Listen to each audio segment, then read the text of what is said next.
Yeah. welcome. Guys, welcome to Frieslanta, as my girl in South Florida calls it. She says, Sharon, don't tell me nothing about Hotlanta anymore. She says it's Frieslanta. Talk about... Temporarily. There you go. I mean, what kind of temperature you have? I mean, that's in the teens. I mean... Listen, you ain't been to Chicago where it's minus? Girlfriend, I don't. Minnesota? I love New York, and I love the Northeast in general. I don't miss y'all now. I don't. Give me another 4 months, and I'll be good. Well, we've got a very, very, very interesting day. And you know what, Sharon? We celebrated a year already. I cannot believe how time flies, man. The first Tuesday in January was our birthday. 1 year at Speak Harmony, right here at APAT Media in Stone Mountain. Yeah. And you what an amazing time. Exactly. Big up Tammy. Oh, my God. Tammy. Big up Tammy. Big up Tammy Gammon. We kicked it off right here. But look at it. It's been a year and change already, because before you know it, it will be 2 years. It's another year. Another year. Man. January done. January done, it over. So today we're just having a little bit of treats. You know, we're having a quick bite here in this cold weather. So we want to welcome you all again once more to this another episode of Speak Harmony. We love you and we thank you so much. Yes. Don't ever forget to subscribe, share, view, share again, because we bring the most amazing people to this platform, Sharon. That's right. We really do. Yeah. So, Mr. P, enough big ups to you, enough shout out. Big up. We're here every single Tuesday from 7 to 8 p.m. We're live on YouTube. And our sponsor, APAT Media, they are the best, the most magnificent podcasting, multi-camera recording, video, and live streaming services, and many, many, many more things they do here, podcast after podcast. He does movies, videos, you name it, documentaries. The list goes on and on. It goes on. Watch your head, though. You know, cut a head go. Oh, that part. So you can reach Mr. Patrick Parkings at 470-657-1998. That's 470-657-1998. Or you can email him at info@apapmedia.com. That's APAPmedia.com. Listen, let's get into it. Sharon. Yeah. So, what you did this weekend? Wrap up. Wrap up, bundle up, keep warm, stay warm. How about you? Yeah, I'm just, so thankful, that I was able to be warm. Yes. That I was in a home, I had food. Yes. I had hot things to drink and to eat. And I was really thinking about those that weren't so fortunate. Yes. And then on the other hand, I took every advantage not to do nothing. I love it. Like, it's cold out there, so I can't do nothing. I can't even go up on the computer. It's too cold. Think of it too cold.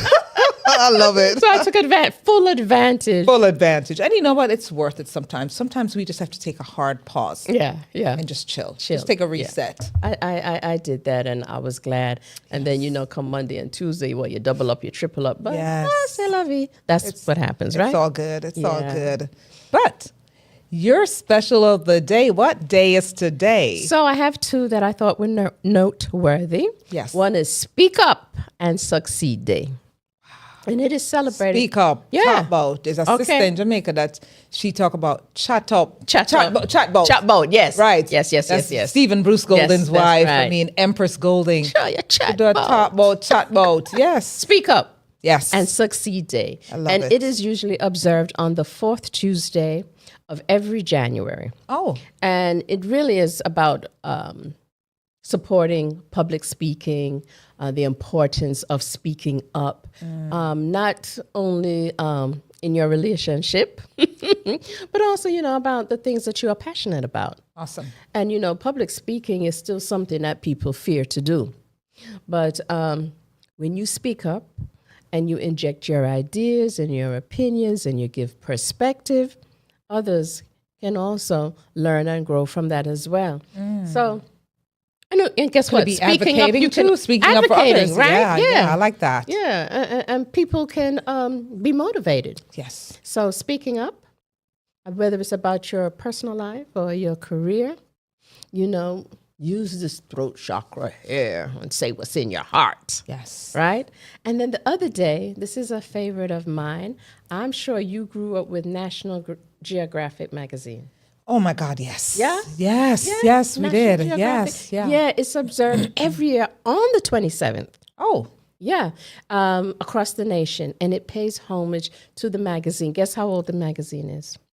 National Geographic. I would say probably about 100. It is about 100 years, a little more than 100 years old. Love that. So yeah, the graphics in there were awesome. And this is where we learned about geography and learned about other things and learned, about Africa. It was one of our introductions Yes. to what Africa looked like more than just the wildlife. Yes. And so if you still have a National Geographic magazine in your home today, I want you to put it in the chat. Tell us, do you have the National magazine? wish I I have a had whole bunch. I do. Really? Yeah. I I wish I'd have kept at mine. least 50. Girlfriend. Collector's item. Check me out when I'm, I love it. talking with the elite. Alrighty then. That's how Like we our roll. guest. Like our guest. Yes. The elite. The elite. Okay. Yeah. That's it. Yeah. Girlfriend. Wow. So we have an amazing guest. I mean, how appropriate is this that he would brave it? He would pay us homage.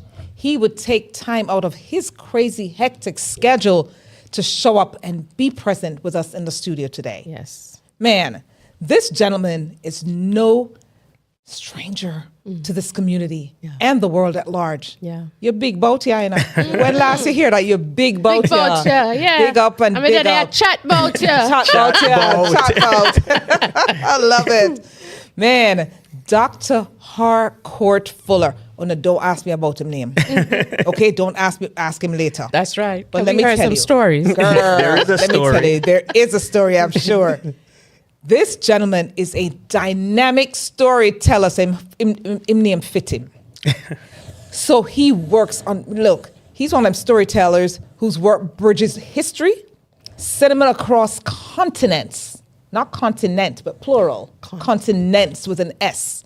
A Fulbright Global Scholar with degrees from the City University of New York and the London School of Economics. Beg your pardon. Yes.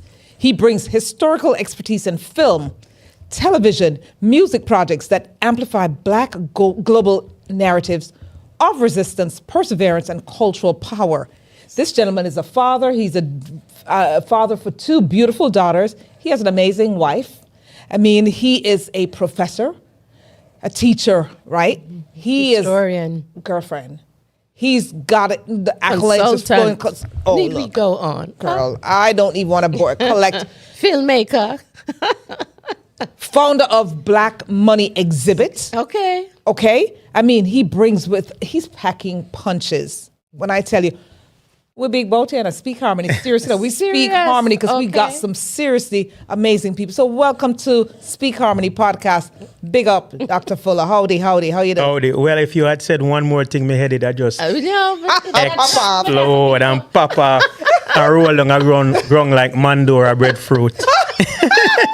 Y'all don't know nothing about that? If you don't know about Mandora, Me have to go search. Me have to do some you have to research. go search. Well, first of all, I mean, it's just an honor.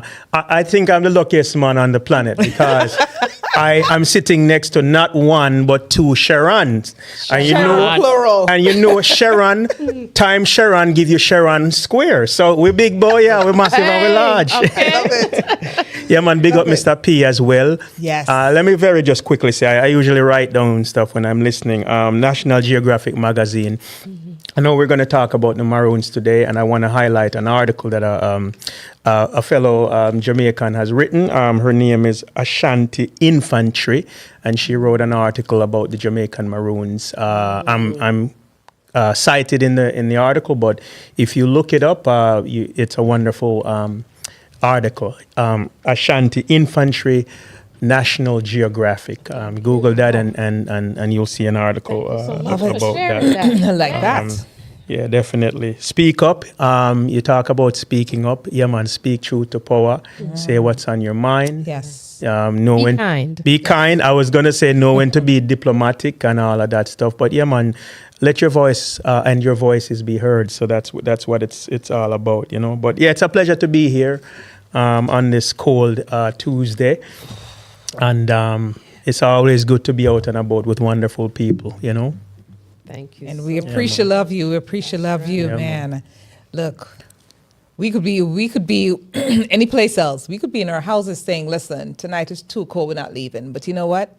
To come in and to indulge in information, I mean, to get this kind of stuff, you can't pay for this. Absolutely. We couldn't afford to pay you, but you know what? The fact that you find it not robbery to come in and educate the community, the global community at that. Well, you know, they say to she who much is given, much is expected, he or she. So I always, my thing is that I always love speaking with the community. I still have a far way to go, but I also feel like my journey in this life, both in Jamaica, the US, and on the 4 continents where I've lived or worked, you know, I love sharing my stories because, and this is not a cliche, but there are people out there who might need to hear something to know that they can get from point A to whichever point they're trying to get to. So it's always an honor and a pleasure for me to share such stories. Yeah. Thank you.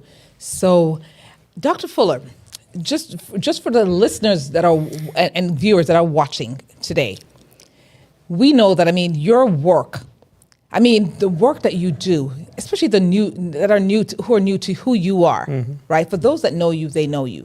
But for those who are just being introduced to you, how would you describe who you are beyond your titles, your many titles? How would you describe who you are in a nutshell? In a nutshell, I always like to say I'm a ghetto youth from 2 Mile, which is in Kingston 13.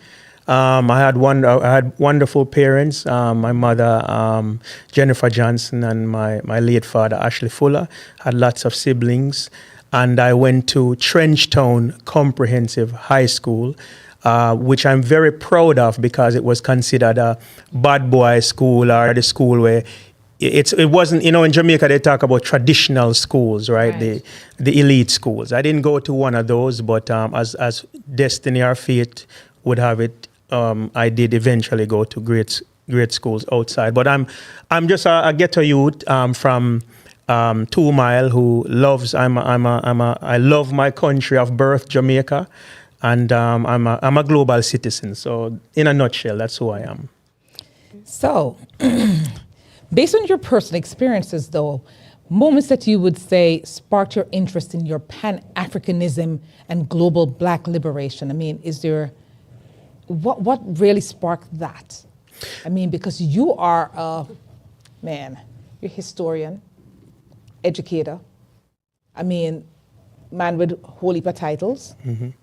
And as they say, it's not where we start. Yeah. Is where we end up. It's where you end up. Yeah, that is so true. And this is the truth. So young men and women are looking and saying, man, I'm from the ghetto. And they said I couldn't do it. Yeah. And you have just busted. You know, they say the sky's the limit. Yeah. There's no such thing. Yeah. There's no limit Yeah. with you. Well, I mean, And I love that. So just on a couple of points, I had a very strong father. My father would be someone that you would consider uneducated because he didn't finish formal school. But he's the smartest man that I knew, and he was looking back, he was very Pan-African. He wanted to name me Stokely, based on Stokely Carmichael, a.k.a. Kwame Ture, who visited Jamaica in the 70s when I was born. My mother had other plans, Harcourt, right? Right? But in looking back, my father was a no-nonsense man. He was the kindest person, but when he needed to let you know that you're wrong, and he didn't put up with nonsense, right? So I would say that my father was a great inspiration. Other things that really led me to my path, when I was about 9, I was playing, went under a neighbor's cellar, found a wallet, and that wallet had some old Jamaican banknotes, one of which was the red banknote at the time with Marcus Garvey. It was a paper 50 cent. I was so excited that I ran out into the street, and the first adult when me said, look here, look what me find. And the man took the wallet and looked upon it and kept walking. and walk off with the money, and I was crying. Imagine a 9-year-old me a ball. Man. But I saw Marcus Garvey, and I'm like, who is this man? Wow. And, you know, in my early teens, I migrated to New York and then started researching and saw who Garvey was. So I think, ironically, and that led to the Black Money exhibit, which we can talk about later. The final thing I would say in terms of what led me to my career as a historian, when I was at LaGuardia Community College in Long Island City, New York, which is where I went to my first college, I wanted to be a chemical engineer when I came to America. Really? I don't even remember why, but I was good at chemistry in high school, right? Awesome. But I went to the Dominican Republic on a study abroad program. And when I went to the museums and everything, ironically, what I saw was Black culture. And the Dominican Republic, it has a complex history with race and all of that stuff. But I fell in love with history in the Dominican Republic. And so I changed my major after I flunked organic chemistry, and I changed it to international studies with a focus on Latin America. Really? And that eventually led me to history and definitely African, Black, African diaspora history. How did your father, fare with that? That must have made him super proud. To know that you went that path. Here it is. He was plotting. Yeah. You were in terms of the name. Yeah. You decided, you know what? I'm going to segue anyway. I'm going to head in that direction. And your father must have said, "See, I prophesied." And the funny thing about my father, because when I left Jamaica, right, I would always go back like on breaks. But and my father is the only one in my family that never left the island. Him is a man, him want to have him shirt off, no shoes, chicken I run up. Of course. You said, Dad, we can't file for you. I don't want to live a foreign. Yeah. You had to beg him to visit. So he was a yard man at Harcourt. So anytime I visited, whenever I visited, I was coming back from Ecuador, a semester in Ecuador. I was coming back from Peru. I was going to all of these places, right? And one day I went back home, and I'm always sharing with him what I'm researching. And him said to me, "Yeah, I run around the world, I go all of these places. When you going to come back and do your own history?" Right? Because what happened, I just said that I majored eventually in international studies for my bachelor's at the City College of New York with a concentration in Latin American studies. And I did that deliberately. Notice I didn't say Caribbean because there was this tendency for Caribbean students, if you're from Trinidad, you study Trinidad. If you're from Guyana, and I said, I want to be close, but I don't want to study Jamaican history. I want to do something exotic. So Latin America was it for me. And I learned Spanish fluent. Oh, nice. Yeah. And so him say, when you fly all around the world, I study everybody else. When you going to come study us? Now, by us, what he meant was the Maroons, because my father is from the Moortown area. And I said, yeah, man, Daddy, me soon get to that, man. Me soon get to that. And it took me years to actually finally come back physically and intellectually to actually studying the Maroons. And how I got to studying the Maroons is that I uncovered that there were Maroon people in every other country that I had gone to. Ecuador, Peru, the Dominican Republic, etc. And then it brought me back to Jamaica. So it's my father, God rest his soul, that actually brought me back to actually studying my roots and my own people, my own subset, if you will, of the Jamaican story, which is the Maroon story. So that was a true Sankofa. It was a true Sankofa, right? Yes. And so doing that traveling and even being part of learning more about your roots as a Maroon, you were studying a lot of Pan-Africanism? No, actually, not yet, I studied African history when I went to London. But really what happened was when I was going to these countries, and I would go to those countries not to study Black history or African diasporic history. As they say in Jamaica, I kind of buck up on it. So I was doing a semester of 3.5 months in Ecuador, and I had not seen a Black person, right? And the books that you read before you went, they don't tell you that they were Afro-Ecuadorians, Afro-Ecuadorianos. They didn't tell you that. So I'm waiting on the bus. How did they define themselves? They define themselves as Afro-Ecuadorianos, Afro-Ecuadorians, or negros, black people. So one day I was taking a bus, and I saw I was taking a bus to the school, to the university, and I saw a black guy shining someone's shoes, right? And this was like a month after being in the country, and I'm like, that can't be a black person. So I went up to the guy, and I said to him in Spanish, "Permiso, pero eres negro?" I'm sorry, but are you black? And he looked at me like, are you stupid? You know what I mean? I mean, he didn't say that, but it was like, yeah, of course, but long story short, he's like, there is a community 6 hours, a 6-hour bus ride from here, where that's where our people come from in the Andes. It's called El Valle del Chota, Chota Valley. And I said, basically, I have to go there. Yes. So we arranged, and I went up there, and This brother. yes, he was like, okay, meet me here, and I'll go with you. Because I'm like, you mean there's black people here? I got to go. After I went, that's another story. It was so life-changing. When I came back to Quito, I emailed my advisor back at City College and said, I'm changing my thesis. And I'm changing. I was still international studies. Right, of and course. I was going to study something about the Amazon rainforest and the indigenous Quechua people.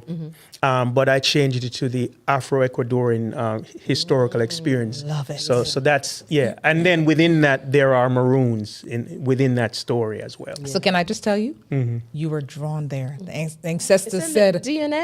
yeah, it is. But the ancestors said, you're not going to come this far Yeah. and not learn about us. Yeah. Because you're going to be that one to sort of educate the others, and that's what it is. You came, you saw, and you went back and educated. Yeah. That's what your purpose was. You Yeah. had to go there. Yeah. So R.I.P. Dad, but. But you know, Bob Marley in his song, when say, you're running away, but you can't run away from yourself. Because I actually was running away from myself, my Jamaicanness, because I didn't want to follow everybody else and study where I was from. Yes. But eventually it carried me right back. Yeah, that's it. love it. What did you see? What did you find as a commonality between the Africans abroad, those on the continent, and those that are here? Was there a commonality? So I think, and when you read Garvey and you read other thinkers, you see that there is a commonality. But the experience in Ecuador really changed me, and the reason why it was this. They welcomed me so much. So, for example, when I went up to the El Valle del Chota Valley. Imagine 6 hours on a bus on some road where if it drop off at the cliff, them not find you. And when you come to this village in the mountains, right, and all the black folks, they had a letter had been sent that I was coming. Imagine you step off our bus and you're in a country where you didn't see any black people, and you get off and it's nothing but like black people, different shades and all home. that. Welcome. And and at the time, this was in the 90s. Their homes were made of mud bricks, literal mud bricks. Their mattresses was like newspaper, but they didn't even eat meat on a regular basis. But when I arrived, them sacrifice a chicken and all of that stuff. And right. So in terms of your question, when I went to Lima, Peru, and I went to their black communities there, which there are Chincha, for example, a 3-hour drive from Lima. It was the same type of welcoming, like you came here and you came to see us. We're going to show you love. And then the commonalities in history, in music, they love music. I mean, everywhere I went, including the Dominican Republic. So you have, of course, the common experience of the transatlantic slave trade and the memory and the legacies of that. And then you see similarities in food and all that. The Dominican Republic, of all the places I've been to in the Americas, probably, I would say ironically, are the closest to Jamaicans in terms of, in my view, in terms of the food. I mean, them have breadfruit down there. Nobody cooks outside, and I'll say outside of Jamaica, nobody cooks a good goat like the Dominicans, but they do a brown stew goat, and we do mainly curry. Yes. And also their love for music. I find it's in, you know, so that's what I found. So there are these types of commonalities, even though at the same time, there are things they don't know about us and we don't know about them. And so when I was traveling through these spaces, one of the things that I always did, I always brought something from Jamaica to those places. Now, for example, you read my mind, because I was Yes. just about to ask And you, did you identify as Jamaican? Because I know when you say you're Jamaican, it's like it changes everything for everybody. Oh, when during Jamaican. orientation, Oh, my when I was God. at the university in Ecuador, In Ecuador. and everybody's introducing Marley. themselves. Once I said Jamaica, every eye went whoop.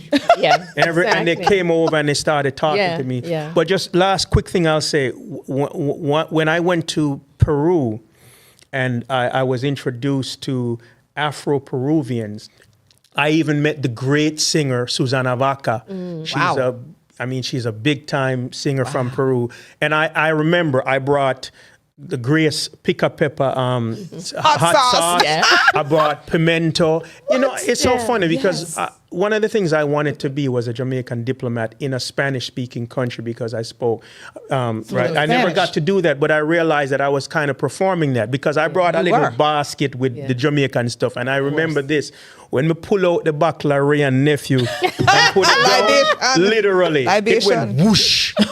In Peru, and they're great. They have a great musical tradition. They have all these genres, zapateo, which is tap dancing, Wow. and samba, and all of these things. And the musical tradition was rich. And I ended up doing work with, I ended up doing academic and musical work with my Afro-Peruvian folk. I as well. love that story because you don't hear too much about the Africans in the Latin countries, and to bring that and to let people know that we are everywhere. Yeah, and Right. proudly so. That's the other thing I need to Absolutely. highlight. Yes. In Ecuador and Peru, they acknowledge. Now, of course, they also have a tradition of mestizaje or mixing of the different ethnic groups. Cultures and- But they acknowledge very proudly their African roots. Oh, I love Yeah, that. Yeah. yeah, And Proud people. We're known to be proud people, though. Yeah, We're proud absolutely. people. Yeah. African. But Jamaica has a reputation there. It's like a positive reputation. That's what I mean. They really love the culture. And I think sometimes, even though we, like in life, people tend to focus on the negatives. But I think sometimes we have to step back and say, we've made some contributions made a lot of everywhere that you contributions. go. That's right. Even if they're going to say Bob Marley, Peter Tosh, Yeah. Gregory Isaac, Usain Third Bolt, World, Third whatever. World, Yes, everybody. We've made a great It's contribution. true because And we we're gonna- were in can we- Egypt and they saw us, and I think my husband had his hat on and he was like, Bob Marley, man, no woman I cry. Yeah. And they were dancing in the Yeah. street with me. Yeah. It's Oh, yeah. Oh, just yeah. endearing Oh, to yeah. know Oh, that yeah. we have Yeah. and that you are continuing to share the cultures. Yes, Because absolutely. it's so important for the young folks to know that we are everywhere. Yeah. But you know what? one of my sons You're went right. to Iceland. And so I said to him, I said, son, now I know I've told you that we are all over the world, but did you see black people there? Of course. Because you're so interesting, but we are everywhere. We Everywhere, are. yeah. We Yeah, really are. yeah, And yeah. if I may even add, when you talk about Jamaicans are some crazy, we're some crazy people. We Because find and- ourselves, yeah. anywhere, because there's Jamaicans.com, and it's a shameless plug, but it's a Yeah. brethren of mine, Yeah. Xavier Murphy. He started Jamaicans.com 25 years ago-ish. Yeah. And he interviews people from all around the entire USA, but people from different countries. Yeah. And so he brings that together. He ties that in. And I'm just going to say, we're almost there because we're going to take a break, but let us just take a pause and acknowledge three really as of today, ancestors that have gone ahead. Catcore. At core, Let's say their names. Yes. Sly Dunbar. Sly Dunbar. Oh my goodness. And there's a gentleman today, he's a media person. I think his name is let's just think of him. Barry 'cause G from Barry G from before, weeks yes. ago, I believe. Yeah, Yes. yeah. And so let us, Yeah. just pause for the cause if Yeah. if you Jimmy may. Cliff. Jimmy Cliff. Jimmy Cliff. And remember them.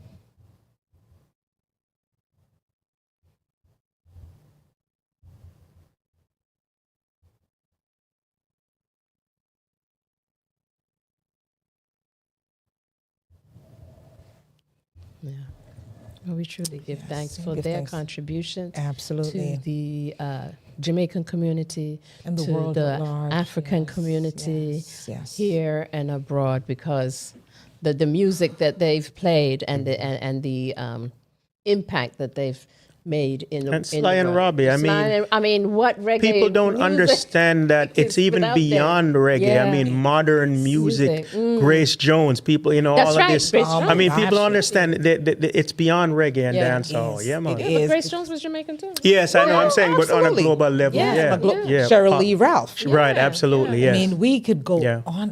We Yeah. really could go on. Kerry Washington. Yes, has Jamaican absolutely. roots. Yeah. I mean, we look. Yeah, Biggie And then when we think of Smalls, Shaggy, yeah. Shaggy has. I mean, this is big. The Yeah. Shaggy and Sting. These Yes, Sting yeah. are besties. Yes, I mean, absolutely, come on yeah. now. Yep, you know? absolutely, I mean, yeah. Sting. We're not ramp. We're no, not Yeah, no, we're no, not, no, yeah, don't we're not, try we're not it. skin up. We're not skin up at all. We're not playing. I'm But- interested to know, how do you define Pan-Africanism, and if that is part of what you do?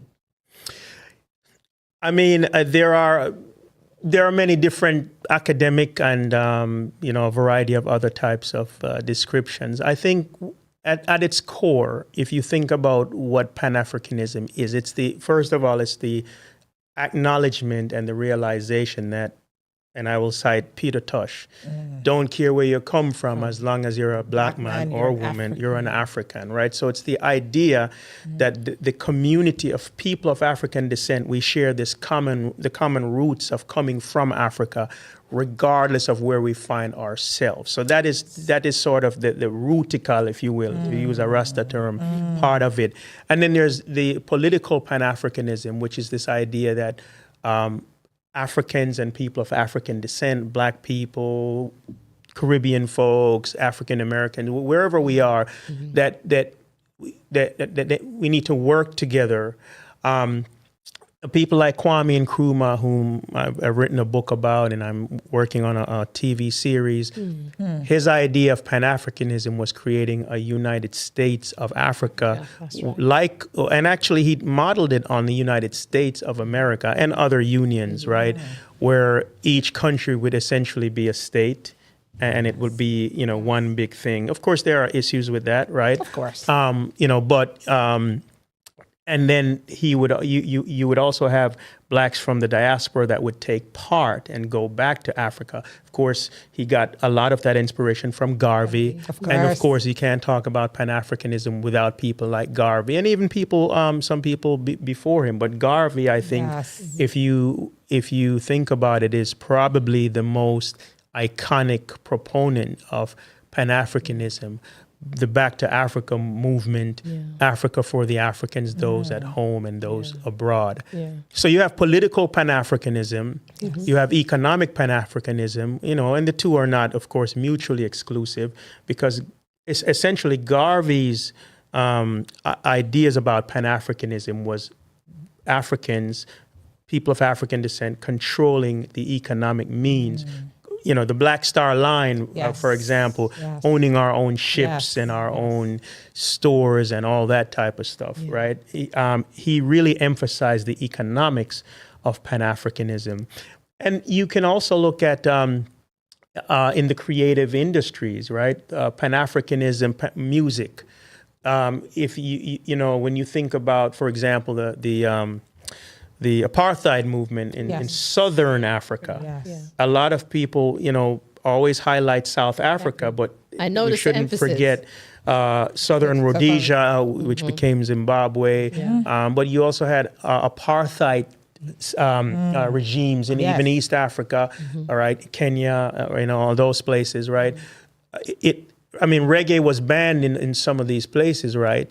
Because the music, the Bob Marleys, the Peter Tosh, and others, and we should not forget that it was not just Bob Marley. Of course, That's course. correct. Because it was Yes. way before. Right, gosh, they yes. were acknowledging that, right, correct. and helping to fight that. Yeah. And then you fast forward with Afrobeats, right? Fela Kuti, the father Yes, of Afrobeat, yes, and then of yes. course all of the other modern, from Burna Boy to the other ones. Yeah. Everyone's doing music with each other. They're borrowing from each other. Jamaican music, right? What did we call reggae? Roots rock reggae. I.e. rock and roll, which was also started by black people. That is correct. But if Jamaicans, in terms of music, we adore souls, what we R&B, what we call it, soul. soul's So they music, influenced Jamaican music, because the earliest Jamaican singers and stuff, they were emulating Yeah. the They African did. Americans, and then in did. turn, and this is critical, Yeah. dancehall music, reggae dancehall, and the Jamaicans like Kool Herc influenced hip hop. Hip-hop. So that is a Absolutely. part of Pan-Africanism as well, the sharing of black culture. Yes. So it's on many different levels and layers. Love it. Wow. So yeah, so you did a lot of film. I'm gonna switch gears a little bit. Yeah. But before I switch gears, you made me think of a story. You were saying that we love the soul music. And Soul, the art. yeah. So my son was walking in the supermarket, and they were playing Red Red Wine, and he started singing it. He said, "But how do I know this music?" She said, "How do you know this music?" He said, "I don't know," because grew up. of the mixture of Absolutely. Of course. And then look at sang it over. UB40. Yes, UB40. exactly. I mean, I Yeah, saw yeah. it a few times, and let me tell you, man. Yeah. That's it.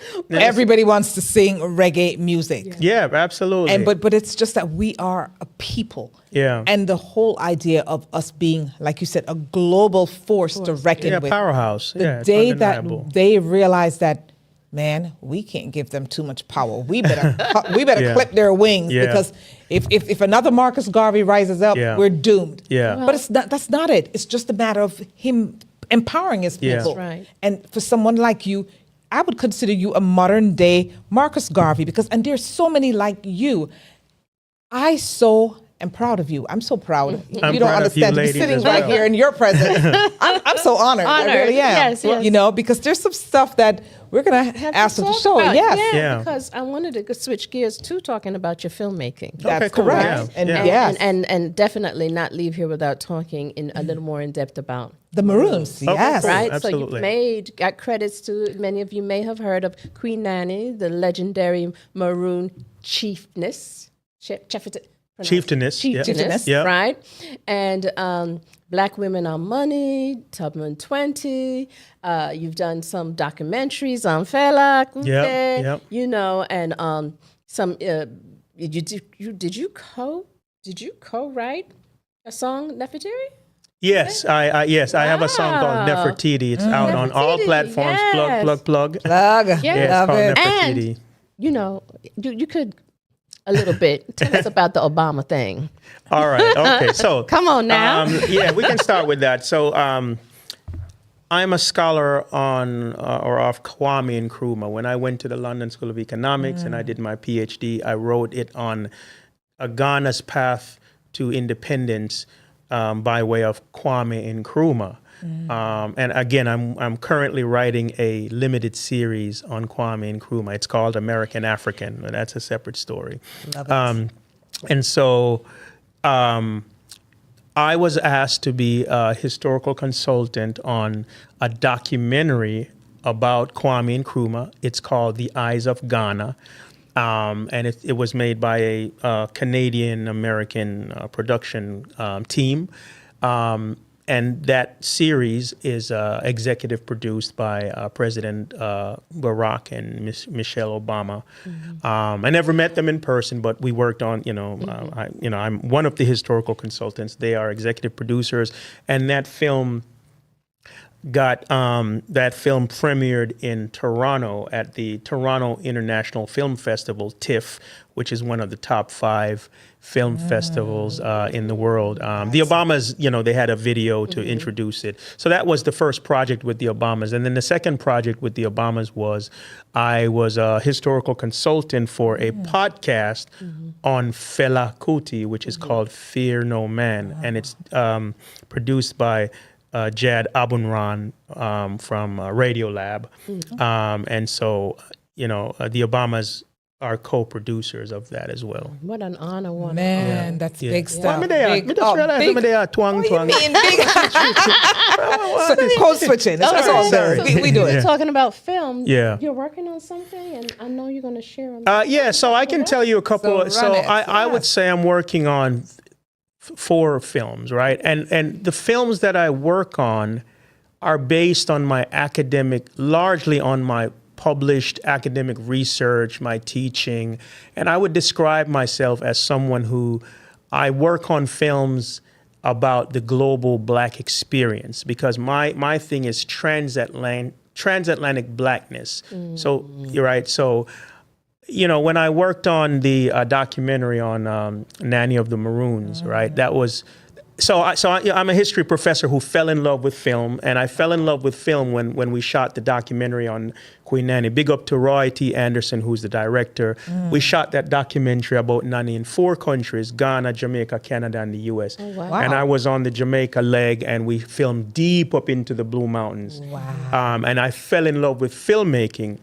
And also when we finished the film and we started traveling with it, and I've shown it all over the world, the UN currently uses our film as part of their annual educational programs around the transatlantic slave trade and the role of women. So Really? So, yeah. Big ups, big Right, stuff, so man. it's been shown I love in a it. lot of. We actually that documentary big deal. premiered at the UN headquarters in New York City, right, and all that stuff. So anyway, so I fell in love. So then I started writing films. I started doing historical consulting for films, and I've done stuff. For example, Pirates Behind the Legend, which is an 8-part documentary series about pirates all over the world, and I talk about several and the Black experience within that, and that's on Hulu and National Geographic. We were talking about. that's what I was gonna Let me say. tell you, Yes. that's Finally, the yes. 2 that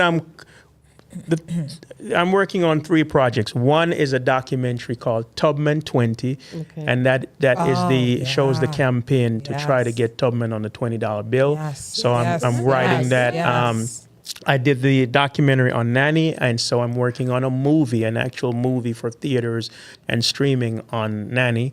Big so stuff. I'm writing that, and then finally I'm working on. It's probably going to be an 8 to 10 part limited series on Kwame Nkrumah called American African. Oh, this is great. You see, this great. is big. This is great. big Yeah. deal. It And you is. just said when you touched on the UN, another plug I would say is that Jamaicans not easy for real.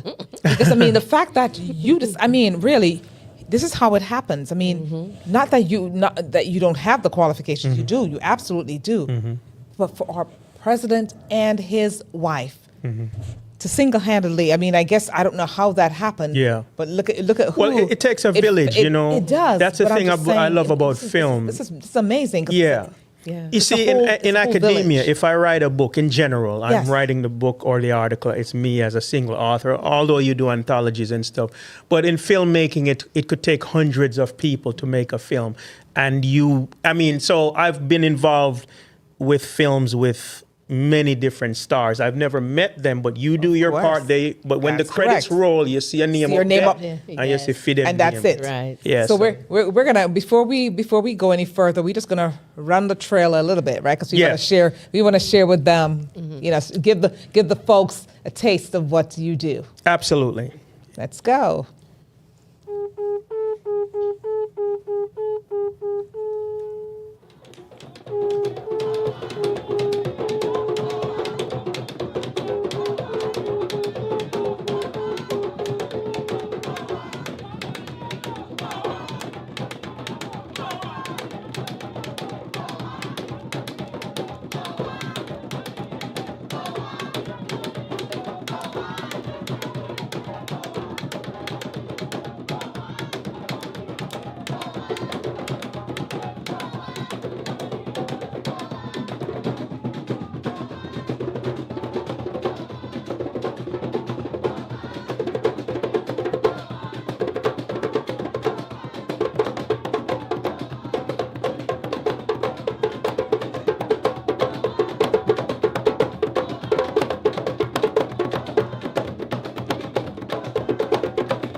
to Roy T. Anderson, the director.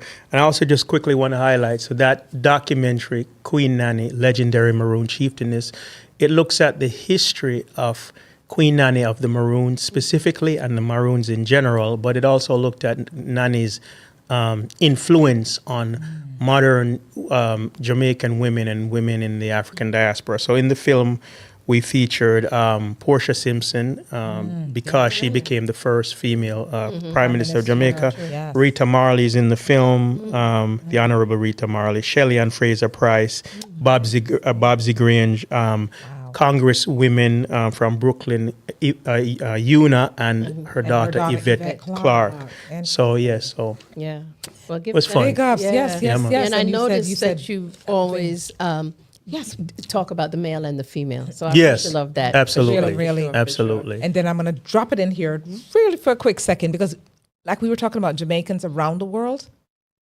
Look, there's a sister that I knew from she was yay high. She was probably about 5 years old when I met her. And let me tell you, Michelle Giles McDonough, she went to, her academia speaks for itself. Her, she went to the highest level. Girlfriend was an attorney. She graduated Columbia University back in the day, top scholar. I mean, brilliant law student. And she became she is the United Nations Secretary General. Well, no, sorry, let me correct that. Let me get that right before someone comes after me. But she's the United Nations Secretary General who she was appointed by them. She's the executive director of UNITAR. Wow. Executive director, United Nations. She now lives in Geneva. This sister is no easy cookie. Michelle Giles McDonough.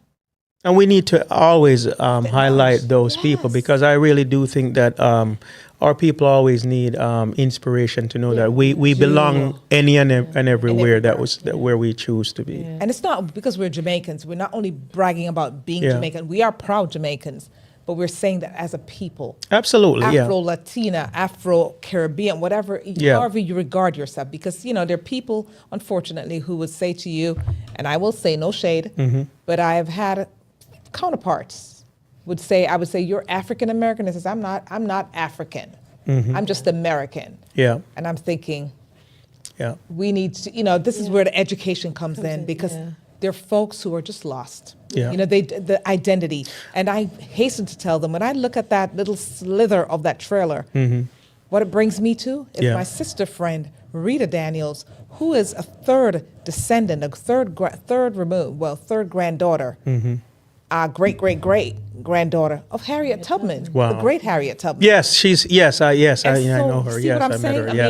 I mean, we're so much alike because when we exchange information, when I'm talking to her sometimes, Yeah. I have to listen to myself and I go, Who am I wow. talking? Yeah, this is like I'm speaking to myself. absolutely. And so this is why I'm saying nice, we're nice. so much alike than we are different, guys. Let us get that straight. And I think We're all the same. I'm very happy you said that. Just very quickly. Yes. There, again, and we're speaking as proud Jamaicans, and that should not be mistaken for any type of exclusion. Yes. My experience growing up, I've lived the majority of my life in New York, and even though there's always this thing about this island or like that island, but actually what you find is that you had.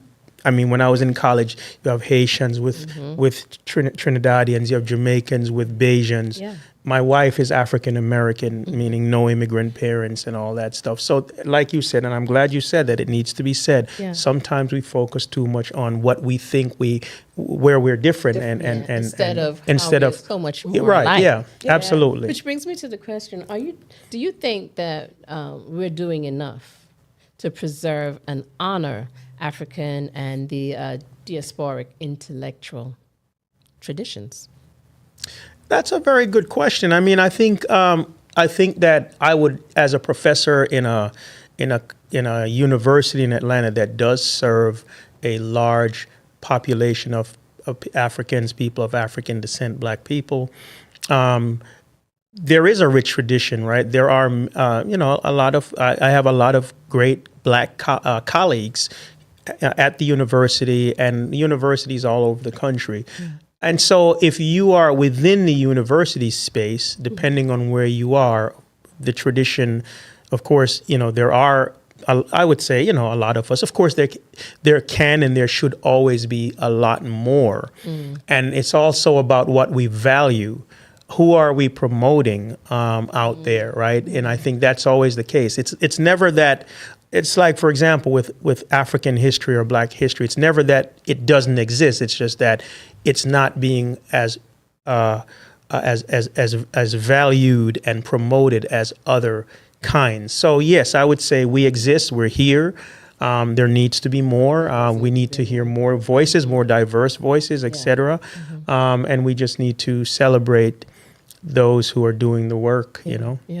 Yeah, we're And I think, if I may very quickly, that's one of the reasons why I got into filmmaking, because, when I'm on campus, if I'm teaching a class and I have 40 students in the class, that's 40 students. But when I make a documentary or a movie, it's global. So that's one of the reasons why kind of draw me, into film as well, and music. Love it. So Love it. I would like to ask one last question on my part. What has your work globally taught you about yourself? Wow, that's a very deep question.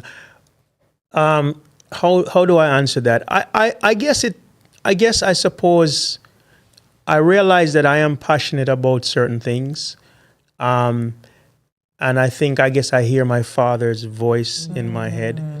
I feel like I'm honoring him, right? And I realize that I'm a global citizen. I'm a global person. I realize I love traveling. I love all peoples. I do not discriminate. I don't care where you're from. I love to explore the world on the one hand, and on the other hand. So it's not a but, it's an and.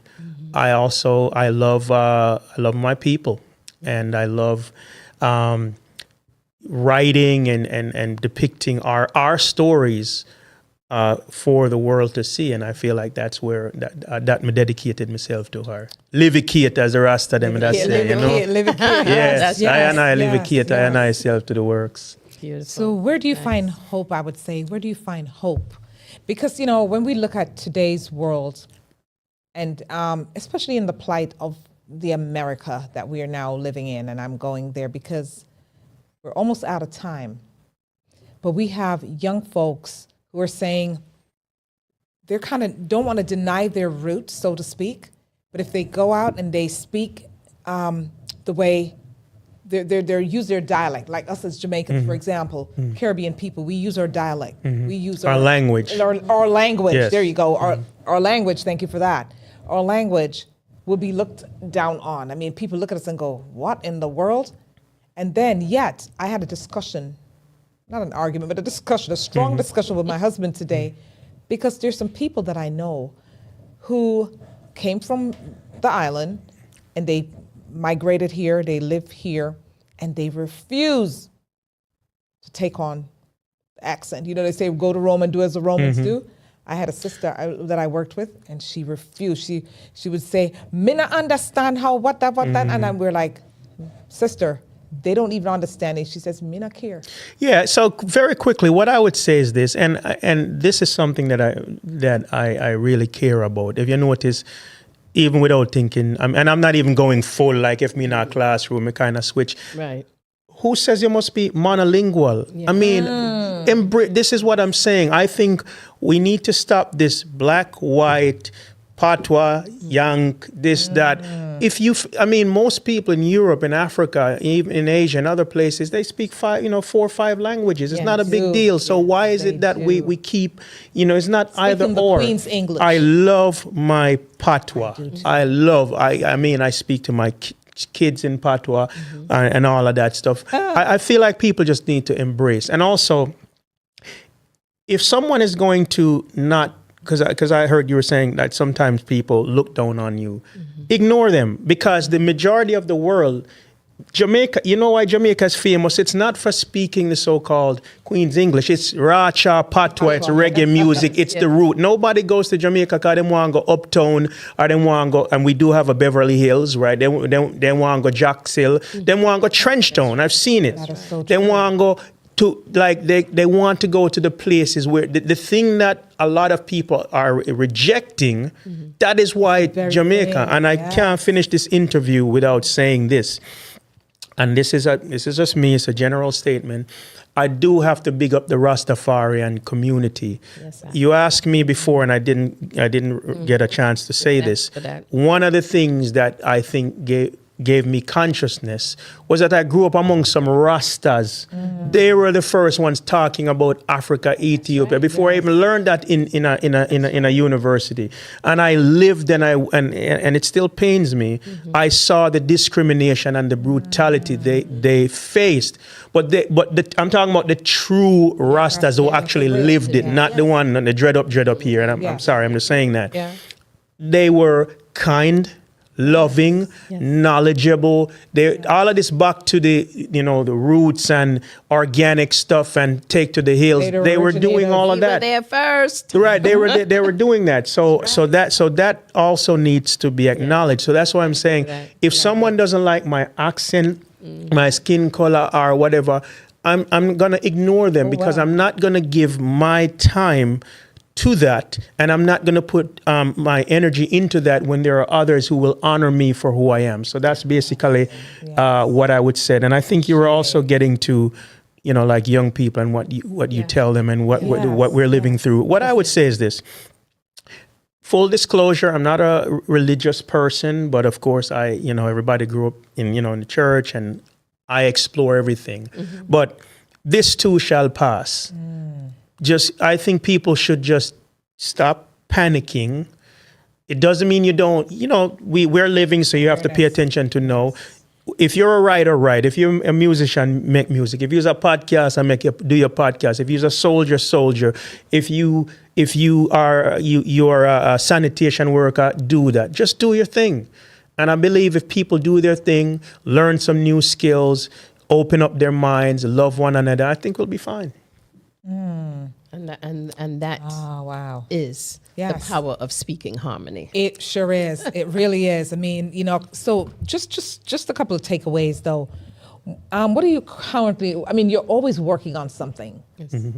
When I met you, I met you in the flesh after the fact, because I started researching you. I heard about you and I'm like, who in the world is this dude? Who is he? And I was like, wow. So once I connected with you, I was never. And we met at the carnival, right? Hello. Yeah. Seriously. Yeah. And I'm like, this is him. So I absolutely, I just could not. And then I tried to track him down for a whole year and a half. Yeah. He Sorry. was so, don't be sorry, because you're doing the work. Yeah. Because we're benefiting from what you're doing. Yeah. And we thank you for that. Yeah. We thank you for your dedication. Yeah. I do have to say though, as a family man, and I'll say this,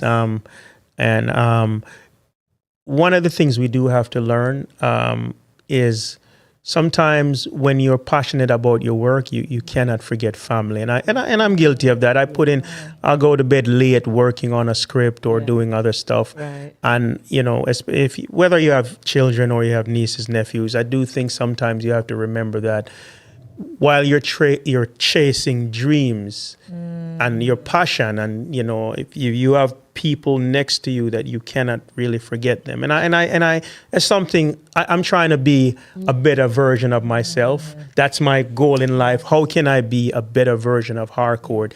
And that involves just understanding on some level that if you're doing the right thing and you're working on the formula and all of that, it will happen. All right, so don't run it down. It's dead already. It's already there. You understand? So just pay attention to the people and where they're around you, and things will, things will work out. That's right. What's the takeaway, though? One idea from all this conversation that we've been having, this dialogue that we've been having. What else would you say? Because there are folks out there right now in this current climate, like you said, just keep doing what you're doing. But then we have to be there to listen more to each other, be there for each other. Because there are folks who are genuinely freaking out, and we can't do anything about it. But you know what? Just to give a listening ear. When they call you and say, hey, Sharon, Harcourt, Rowan, Patrick, Letitia, whatever, just be there for them, because they have genuine concerns. And social media, I guess what I would say is this, if I guess some more parting words, I know social media gets bashed a lot, Yes. but I have a nephew in New York, big up to Kimoy. Him have a car and him go to the mechanic and the man I tell him one bag of money and he went to YouTube, looked it up, bought the part and fixed it, right? That's right. My point is this, right? I would encourage people, the amount of hours, days, weeks, months, years you spend on things that won't help you, just make you more anxious in life. Take some of that time and figure out, can I learn about the stock market? Can I learn about real estate? Can I learn a new skill? Use social media and the internet to your advantage. Cut down on the time that you're spending listening to other people rant and their problems and their outrage. Because if you take 10% of that time and put it into something for self-improvement, the world will be a better place. Yeah. Did you know that France just said that they are mandating that kids cannot be on social media under the age of 15? Yeah, and I think Australia did something like that, I believe. So it's coming because it's taken the knowledge. No critical thinking is not that's happening correct here. Yeah. And so, I'd love to take the opportunity to publicly ask you, February is also a month dedicated to history. If you can find it in your time, one of the Tuesdays, to really talk to us a little bit more about the Maroons and Black liberation and what that means. So let's see if that will happen. And I don't mean to say it but I have to check schedule. I have to check your business schedule. and all that. But absolutely, if I can, and give us some tidbits, we'd love that because we could go for another hour or so. Yeah, of course, and still not scratch the surface. Yeah, right. Yeah, we just really scratched the surface. So tell people how they can get more engaged with you. One more, what? How can if you look up Harcourt Fuller, I'm on LinkedIn. I'm active on LinkedIn. I have Instagram. It's at Harcourt Fuller, HARCOURT FULLER. So that's where I'm basically active. All right then. Yeah. My belly full. Wow, got me hungry. God, you're hungry. Got me hungry because let me tell you, there's so much more to unpack. And like you said, Sister Sharon, it would take us another week. Yeah. Just to scratch the surface with you. I want to big up both of you as well. Remember, Sharon times Sharon equals Sharon square. There you go. All right? I love it. That's foundation. Big love up. It. Yes. We Absolutely. love you. Appreciate your love. Yeah, man. Big up. So, we started maybe a minute or so late, and so, we're right on time. Thank you, Speak Harmony family, for staying in tune with us. We really invite you, if you know any other people who would love to be interviewed, that are of interest, that inspire, just like our guest here today, give us a chat. Check us, check out APAT Media Group. Absolutely. And we definitely give thanks. He sponsors this show. And also Heart Love Inc., the Heart Lady. Yes. Join us right here next Tuesday, live on YouTube, 7 to 8 Eastern Time, as we continue learning from those who inspire us through action and purpose. Thank you so much, Doctor. Yeah, man. Bless up. And until then, like, subscribe, and share. We see you next week, Tuesday, same time, same place. Keep speaking. Thank you so much. We appreciate, love you.